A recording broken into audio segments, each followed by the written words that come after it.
De tout temps, notre planète a abrité maintes civilisations qui se sont développées à leur manière. Mais que ce soit pour des raisons naturelles ou artificielles, les vestiges de certaines d'entre elles reposent aujourd'hui sous les eaux de lacs ou de mer. Nous allons donc, à travers cette vidéo, plonger à leur découverte.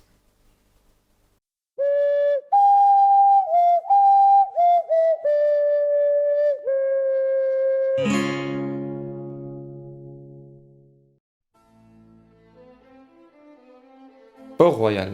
Ce nom vous évoque forcément des images de pirates, corsaires et autres flibustiers. Port-Royal est donc un petit port de pêche situé sur la côte sud de la Jamaïque, dans la mer des Caraïbes.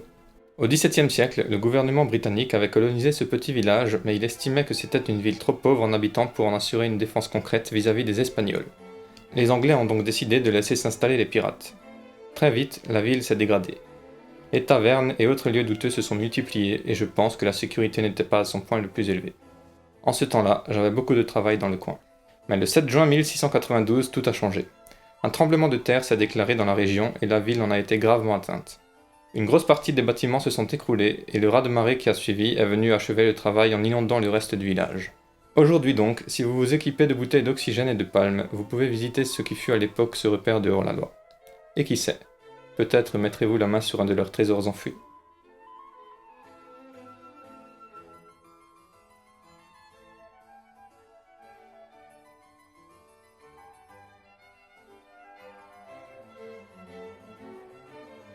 À quelques heures de route au sud-ouest de Shanghai, en Chine, se trouve le lac Qiandao.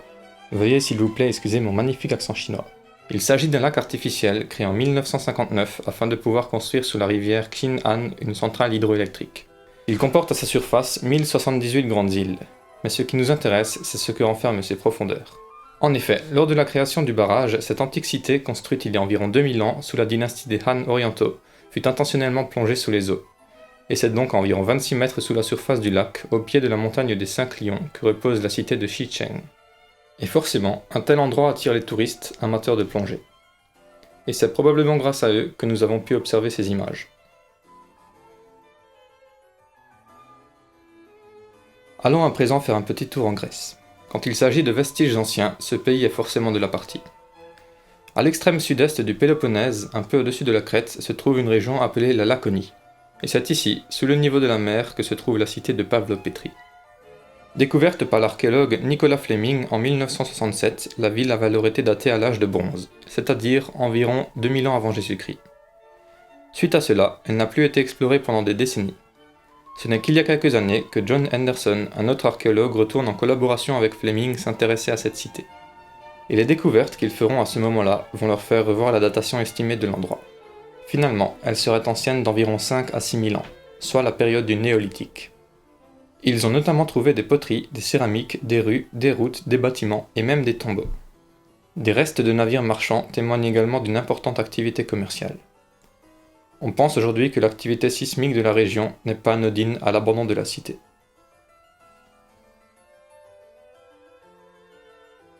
Allons cette fois-ci faire un tour au large des côtes d'Israël. C'est proche de la ville d'Atlit, à seulement 400 mètres par-delà la mer, que se situe un site archéologique sous-marin appelé Atlit-Yam. Il a été découvert en 1984 par l'archéologue israélien Ehud Galili. Il effectuait de la plongée quand il a repéré une structure inhabituelle. Après avoir regardé de plus près, cela s'avère être un puits. Datée au carbone 14, cette structure est estimée être vieille de 9000 ans déjà, ce qui nous amène à la période du néolithique, tout comme la ville de Pavlopétrie. Ne s'arrêtant pas à si peu, il va continuer les fouilles et découvrir des choses telles que des pierres ayant servi à attacher des filets de pêche, des traces de rituels funéraires ou encore des sépultures contenant des restes humains. Et même une structure ressemblant au site de Stone Age.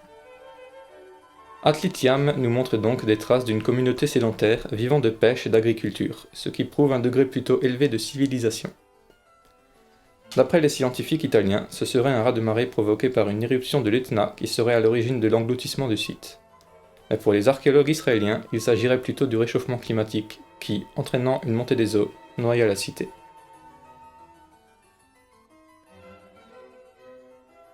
Les pêcheurs de l'île de Yonaguni, au Japon, connaissaient dans les années 80 une légende disant qu'un palais reposerait sous les eaux alentours. Ayant entendu parler de cela, un organisateur de plongée touristique du nom de Kiyashiro Aratake effectua en 1985 un repérage sous-marin au sud de l'île.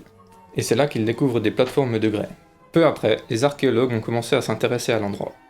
Mais depuis toujours, la communauté scientifique reste assez divisée sur ce point. Certains estiment que ce site, mesurant environ 25 mètres de haut pour 75 mètres de long, est une fabrication artificielle créée par l'homme alors que d'autres pensent que c'est d'ordre naturel.